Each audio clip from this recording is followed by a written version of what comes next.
My name is Shai Reshef. I'm the president of University of the People. And those of you who do not know, we are the first nonprofit, tuition-free, accredited American online university, opening the gates of higher education for every qualified student.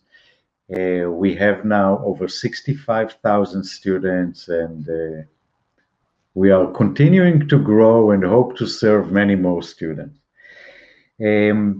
Today, as part of our UoPeople Conversation Series, we are extremely happy to have Catharine Bond Hill, as our extremely special guest. Welcome, Cappy. Thanks, Shai.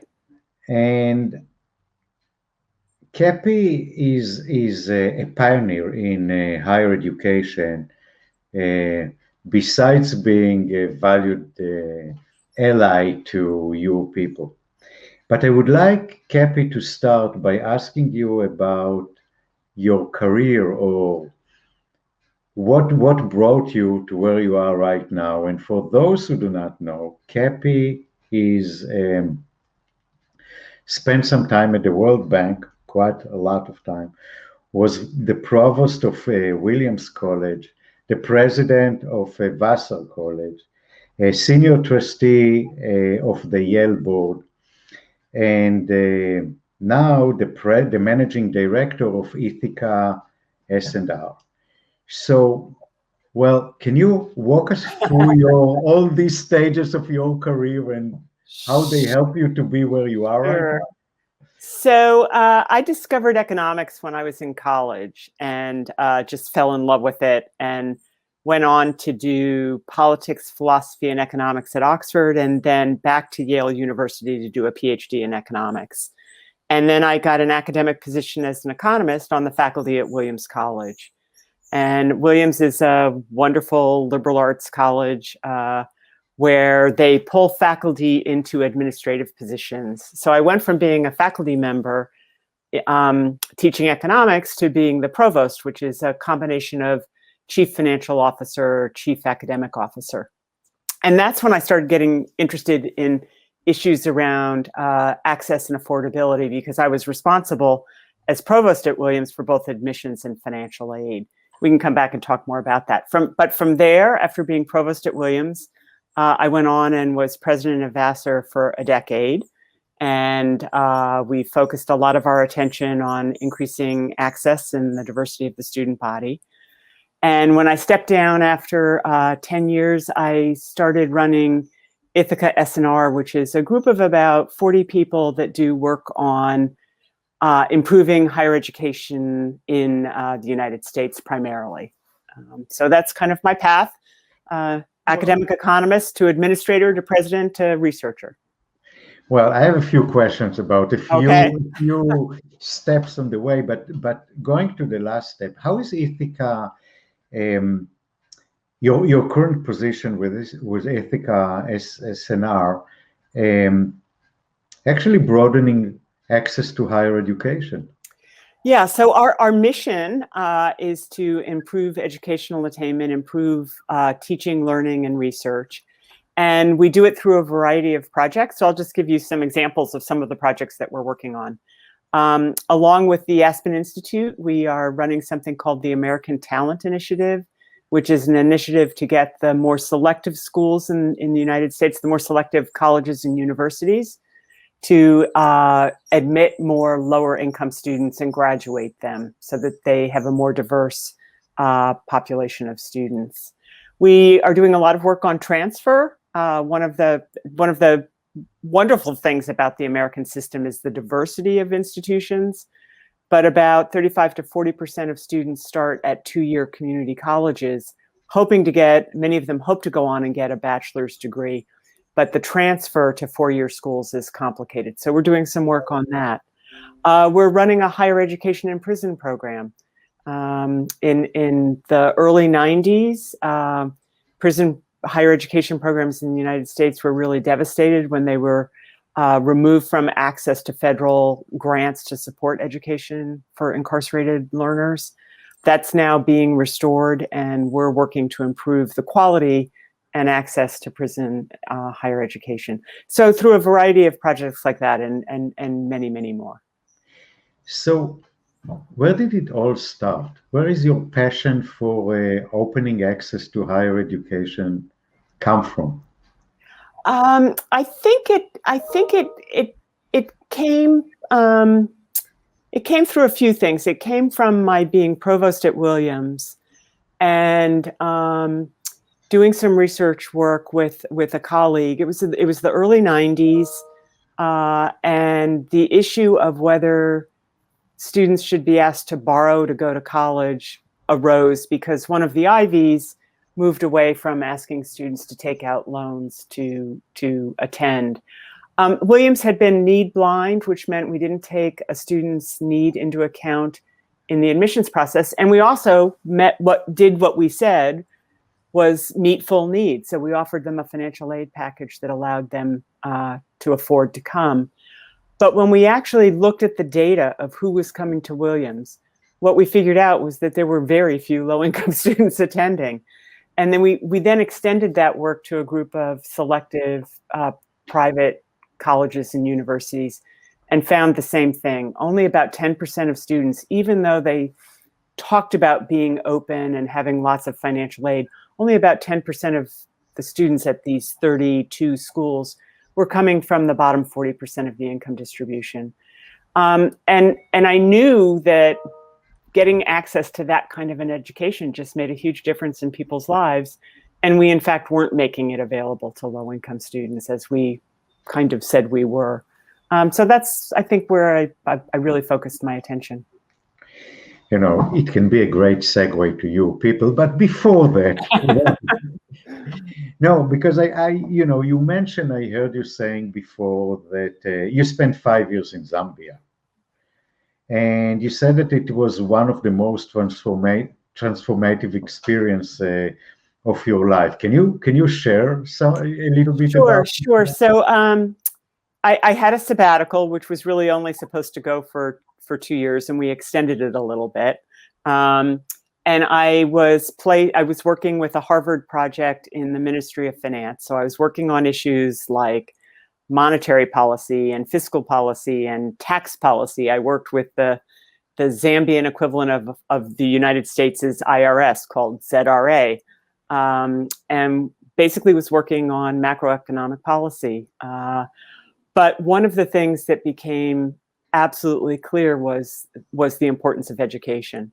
Not only, well, for everybody in the society, those Zambians who figured out a way to get an education could improve the quality of their own lives as well as their families and their communities. And so it really, it kind of reinforced my understanding of just the power of education in a situation where if you didn't get it, you know, you were really kind of stuck in poverty. And if you could figure out a way of going on and getting an education, then all kinds of opportunities opened up for you. So it was also a wonderful time with my family. I went with a husband and 3 kids, and we just had lots of time together, a little bit like the last year of the pandemic in a way. Well, everyone should have 2 choices, isn't it? Either going to Zambia or live through COVID. So, you know, I can't help but talk about the Jack Kent Cooke Foundation Equity in Education Excellence Prize that Vassar received under your leadership. And, you know, me personally, it's one of the most important prizes that are out there because the cause that stands behind it. Can you talk a little bit about it? Because I think that you and Vassar deserve a lot of credit for it. So, well, yeah. So the Jack Kent Cooke Foundation under Harold Levy's leadership was really focusing on many of the same issues that I focused on at Williams in the research I was doing, as well as the policies that I was working on at Vassar. And that was to just open up educational opportunities for talented low-income kids in the United States to go to the kinds of schools where they could excel and have all kinds of opportunities when they graduated. And Harold was very interested in figuring out a way of recognizing schools that were doing the work, to hopefully create the incentive for others to do the same thing.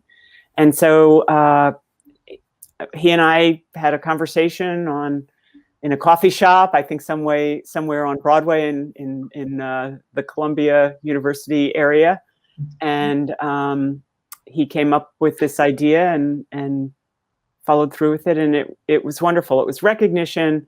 It was recognition for the work that we'd done, which is not easy to do, because it's not hard to find talented low-income students. There are tons of them out there, tons who want to go on and get an education and are committed and working hard and overcoming all kinds of hurdles to do that. But for schools, it means figuring out the resources to support them. And that means not spending money on some other things. And for the schools like Vassar, which are these residential colleges, there are lots of claims on resources, and there are trade-offs to be made if you want to support bringing in more lower income students. We did it and significantly increased the number of Pell Grant recipients and the share of Pell Grant recipients. A student who receives a Pell Grant in the United States is about in the bottom half of the income distribution. And we went from a number around 7% to over 20% over a short period of time. So, and all of those students graduated at the same rate as our other students. So there was no question of compromises on the academics that we were asking them to do, and they just stepped up to the plate and did it. That's great. I wish a lot of universities, many more, to do the same. So, UoPeople, why UoPeople, and what is it for you? So when I started at Ithaka S+R, somebody who was on the board who I was working with and knew quite well, the former president of Barnard College. So as a former president of Vassar, she and I, our paths had crossed often. She said, there's this really wonderful institution. I want you to get involved. And I did. I think I had lunch with you, and you asked me if I would come on the President's Council. Your commitment and what you're trying to do is so aligned with everything that I've been doing for the last 20 or 25 years. I was absolutely intrigued and wanted to help in any way that I could. So I came on the President's Council and do your bidding whenever asked. Well, you do a lot, and it is true because we have over 20 great presidents, current and former presidents of great universities like yourself, and I feel that this is one of the most, if not the most, reason for our success, because it's, yes, obviously to have support from such a distinguished scholars like yourself is very important for the organization, but it's the advice, the leadership, the experience that you bring to the table, which is so important, including correcting us when we're going to the wrong direction and asking the tough questions. So I think that it's very important. Yesterday we started a new term with 65,000 students. So we are continuing to grow, and in a way, our mission is not very different from Vassar, opening the gate to every qualified students. Because the way we do it, and because we do not offer residential experience, and because we focus only on the essential elements of the education that they need, we can, and getting a lot of volunteers like yourself and myself, we are able to go so far so fast. But yes, it is important. I mean, it would be wonderful if every 18 to 22-year-old could go and have an education like the one we were offering at Vassar, but that's just not the reality of the world. There are so many people that haven't had the opportunity or don't have the opportunity. And so for them to have an opportunity, a pathway to getting an education, even if they don't have the kinds of resources that are needed to go to one of these other institutions, is just absolutely key. It's opening up doors for them that otherwise would just be closed. So it's key. I can't agree more. As I mentioned yesterday, we started a new term, and they sent emails to all the 65,000 students, and I got quite only a few thousands back. But we get a lot of students said, you saved my life. And saving their life is not necessarily when they are 18 or 20. A lot of them, never had a chance for higher education. They were too young to realize how important it is, and they drop out of college, and then they want to come back and they cannot. They have families and they need the flexibility.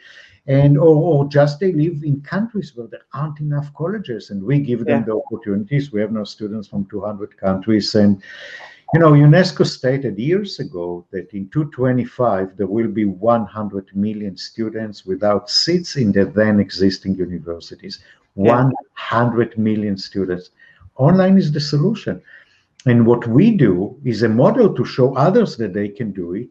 And those who can go to Vassar should go to Vassar, but who cannot go to Vassar should have another opportunity, and we offer this opportunity. So we can't be happier to do so, and we hope that many more will do the same. No, if an 18-year-old is in the position and has the family support and is ready to go, that's fantastic, but that's not the reality for most people. Either it didn't happen when they were 18 for a whole variety of reasons, and then life went on, and now they're in situations where going and living in a dormitory for 4 years and foregoing an income when you have a family is not an opportunity. So having this kind of an opportunity is just so key for so many people, and it's not easy. It's a hard path, but for students who are committed, they can get a fantastic education.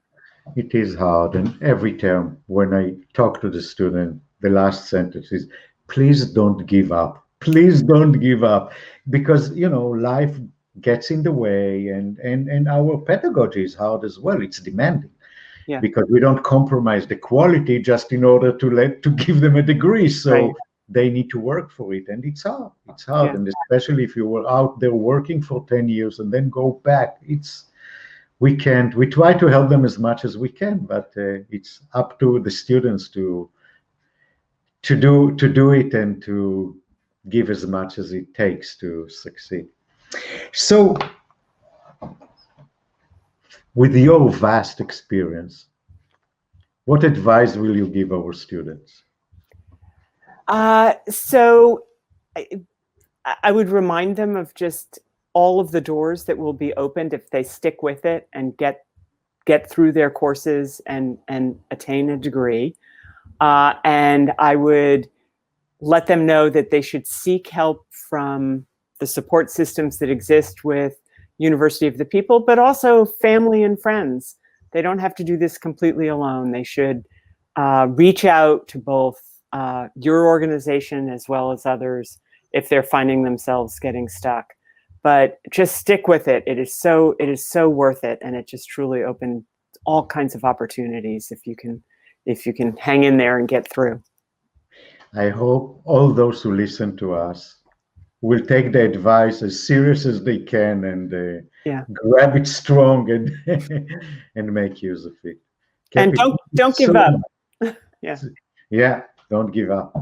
Thank you so much for being with us and for sharing with us all this great your experience and your advice, and for everything you're doing for your people and for the world of higher education. Thank you. Thank you for what you're doing. It's because of you that University of the People has over 60,000 students working to achieve an education, and that's really pretty amazing. Let's compromise on thank you. Thank us both. Okay. Thank you, Kathy. All right.